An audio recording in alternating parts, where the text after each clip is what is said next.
Nëse ulemi diku larg, veçohemi nga zhurmat dhe ulemi të meditojmë thellë. Marrim një fletë të bardhë dhe një laps, e ndajmë në 2 kolona.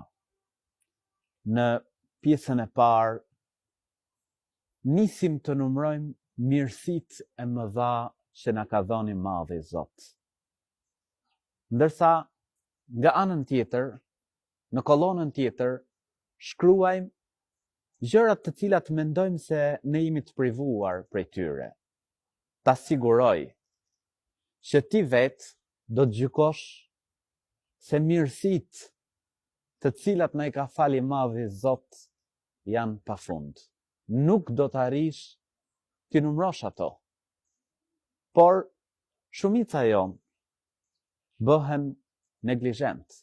Shumica jonë i harrojmë këto mirësitë mëdha që na ka dhënë Allahu i lartësuar.